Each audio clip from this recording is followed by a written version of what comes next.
What's up, everybody? Chris here from Boulder Canyon Outdoors. I'm cruising home from work. It's 110 degrees and sunny here in the desert outside of Phoenix. And every day I drive home from work, I've got about 40-45 minutes. I do a lot of thinking, a lot of talking to myself, and I wanted to try something different. I wanted to get you guys engaged. I've got my eyes on the road, I got my seatbelt fastened, but I'm just going to ramble on about some stuff I've been thinking about. And like I said, this is something I want to do a little bit differently. This is my new social experiment on YouTube. And I'll tell you why. You're going to have to wait for the ultimate question at the end. But I want everybody to get involved with this. I want this to be a discussion. And what this is about today is lockers. The Boulder Canyon Outdoor Adventure Jeep is a 2014 Jeep Wrangler Rubicon Unlimited, so it's got electronic lockers front and rear. Lockers are, for those of you who don't know, they're a traction device. What they do is they lock one side to the other. When your axle's spinning, it's all connected, so both wheels are spinning at the same pace. So instead of a standard open differential where if one wheel gets stuck, it'll transfer power to the other side and it'll spin. Lockers provide essentially the ultimate in traction. There's a lot of different traction devices. There's lockers, which have a bunch of different styles. There's Positraction. Now, Positraction or a Posi usually will use like a clutch style system, which is a bunch of clutch plates stacked on top of each other against one of the differential gears. And as one wheel starts to spin, it engages clutches and transfers some of the power to the stuck wheel. Now, the clutches burn up. It's not 100% locked into place. A locker actually locks the gears into place, so both wheels will spin at the same pace. So you may have heard somebody try to take a sharp corner on pavement with a locker and heard that chirping because the outside wheel is trying to spin slower than the inside wheel, but they're locked together. Now, lockers come in different fashions also.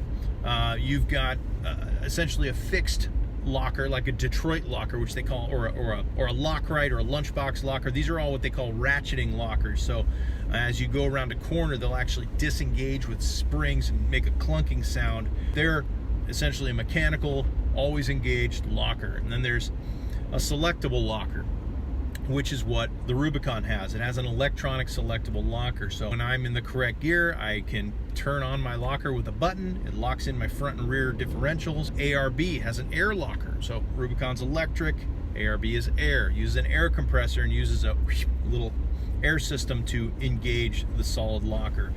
Eaton made an E-locker, which is another electronic locker. So there's several different brands, several different kinds of locker, but ultimately it comes down to, do you have a mechanical or do you have a selectable? I prefer the selectable. I'm running one in this Jeep. I love being able to turn it off and on. So, like I said, I'm gonna go over some stuff about lockers, and then I have a question for you guys. Probably a couple questions for you to answer in the comments, because like I said, this is my new social experiment. I want this to be a discussion. So first off, do you need a locker? What kind of four-wheeling do you do where you need a locker? We get out in this Jeep and we go out and we play in rocks, we play in mud, we play in sand, and we get places where one wheel will slip. I engage the lockers, it gets us out. The lockers are a very helpful traction tool to make a sticky situation a heck of a lot easier. That being said, it has a lot to do with the driver of the vehicle. I've driven open differentials, non-locked vehicles most of my life and have a lot of experience with how to manipulate the car.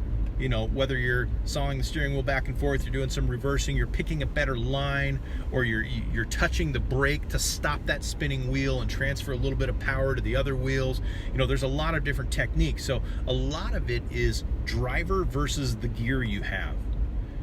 Anybody in the world can go out and buy the most expensive, fully loaded, every option, all the cool, crazy gadgets and gear, four-wheel drive vehicle in the world, and still get stuck in a mud puddle. Because, honestly, it takes some training, it takes some knowledge, it takes some real-world experience getting out there and playing around. Thanks, buddy. Come on over. Sorry, I just got cut off. But do you need a locker? No. Are there circumstances where you will need a locker? Yes. When you're out off-road, do you have to put yourself in those situations? No. So a locker is kind of a luxury for different kinds of driving and different kind of situations. Like I said, I've driven with open differentials my whole life, and a few of my vehicles with lockers. I prefer the lockers. They make life easy. but yeah, all kinds of different techniques. But hey, there's a question for you. Answer that in the comments below. Do you think you need a locker? Why or why not? Because a lot of people, I want to hear your opinions. Like I said, this is my new social experiment. I want to actually have a YouTube discussion with you, or you, any of you. So yeah, comment below, ask questions, fire at will, keep it clean, keep it fun, keep it light. Nobody's opinion is invalid.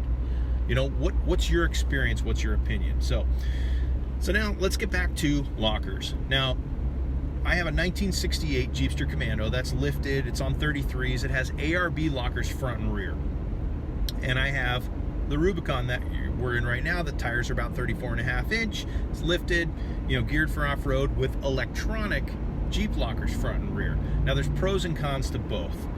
The air locker, it comes with a little compressor. You flip on the switch, turns on the compressor. You flip on the switch, it locks it. I installed those. I know how they work. I'm not reliant on any computer systems or being in any gear. If I'm in two-wheel drive high, I can lock the rear locker. I've done it many times. I can lock just the front, just the rear, two-wheel drive, four-wheel high, four-wheel low. Very, very selectable. I like that a lot. In the Rubicon, this guy, I do have front and rear lockers. However, I do have to be in 4 low to engage those lockers. So I don't have the option of using a locker in 4 high or in two-wheel drive. Now, I know what you're gonna say. You can jump on the Google Nets and you can see all kinds of different workarounds. Oh, I installed this switch to bypass and use my sway bar and my locker and this and that and the other. I'm not that guy. I'm not messing with something with this many computers in it. I'll just use it the way it was meant to be used. So, yes, there's pros and cons to both, but I like having that selectability. Now, this is where all of this thinking about lockers is taking me to. So we just went out and bought a brand new 2019 Toyota Tundra Crewmax SR5 four-wheel drive. Lots of options out there in the Tundra, and Tacoma also for that matter, and there's a ton of TRDs. Now, we had some specifics that we wanted. We wanted to do a bench seat. We still have kids. Sometimes there's a lot of people in the car. We wanted to do a bench seat, which is hard to find in a TRD, to be honest with you. The one we found has the TRD dual exhaust. Alana fell in love with that. It has the factory bed liner. It has the window tint. It has a bunch of options that she likes. But the one thing it doesn't have that we might have opted for, aside from a bunch of other TRD options, is that rear selectable locker. So I've been kicking around the idea, do we want to pay $4,000 to maybe almost $7,000 extra for a TRD package of our choice just because we wanted that selectable locker? My answer is no. Why would I want to do that? 2 reasons. One, for about $1,100 I can put an ARB in it. Then I've got onboard air because it has that compressor. ARB has a new little dual piston compressor that you can air up your tires with. I have a Viar that I keep in the back of the Jeep and it works great, but having onboard air is great for airing up tires when you air down. Plus you have the selectability of using it in two-wheel drive, four-wheel drive, 4 high, 4 low. It's up to you at that point. The TRD locker, you have to be in 4 low to use it, kind of like the Rubicon. The computer system dictates when you use it. So, I don't want to go out and dump a bunch of money on an ARB right now. So it may have been more convenient to get the TRD just to have the locker right off the bat, but our intention is to put an ARB in it. That's not going to be our primary tight situation off-road vehicle. That's what I'm in right now. That's the Rubicon. But Alana loves her truck. She wants to set it up a certain way, so eventually we're going to put a locker in it. Now, it's an air locker versus an electronic locker, much like my 68 Jeep versus my 14 Jeep. Air lockers versus electronic. Functionally, they do the same thing. It is a true locker. They lock both sides together, so you're getting 100% traction at it. So here's the question, after all of this rambling, that I'm proposing to you guys. You, all of you. Knowing what you know, coupled with what you've learned from me, should I put in a locker or not? You know, because like I said, I'm looking at dropping $1,100 plus installation. The good news is the third member comes out of the rear end. You can take it out yourself. You can bring it to a shop with the ARB, have them set up the gears and install the ARB, put it back in yourself. You know, you're talking $300 instead of $1,000 for them to take it out. But it's still $1,100 locker. You know, we're not going to be rock crawling with the Tundra. We're not going to be going places that we go with the Jeep and the Tundra. But having that option, you know, great. So like I said, what do you think? Is that something that you would do? Many of you already have a TRD Tundra. Many of you might have a two-wheel drive. I don't know. But I want to hear from you. What do you think of lockers? Do you think they're necessary? And do you think we should put one in the Tundra? So, like I said, this is my new social experiment. I don't know if anybody's going to respond. I hope you do, because this is, you know, the time that I sit in traffic and drive and ramble and think, and I don't have all of you sitting with me to carry on a discussion about it. Keep it real, keep it clean, you know, respect each other's opinions. We're not here to bash each other or make fun of people's expense. I know there's a lot of web warriors out there that hide behind the keyboard and just want to make fun of people and stuff like that. If you're that person, please don't comment. But please, let me know what you think of lockers. Do you need them? Do you want them? Do you have them and never use them? Do you not have them and wish you did? And what situation was that in? So fire up the discussion. Let's ask questions, let's answer questions, and let's hear some opinions on lockers for all you guys. You know, it's fun.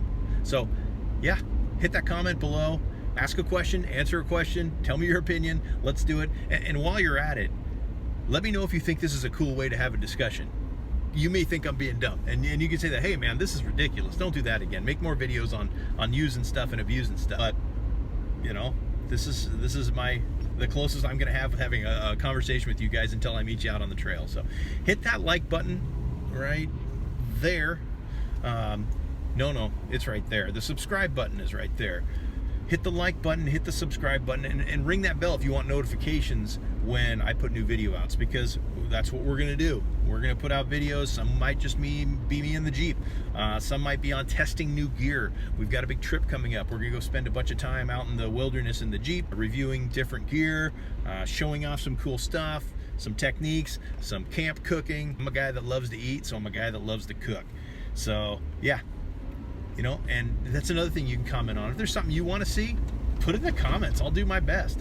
You know, if there's a technique that you want to see for off-roading or equipment being used, or a piece of equipment that you like, you've never seen tested, and you want information on, hey, I'll do my best.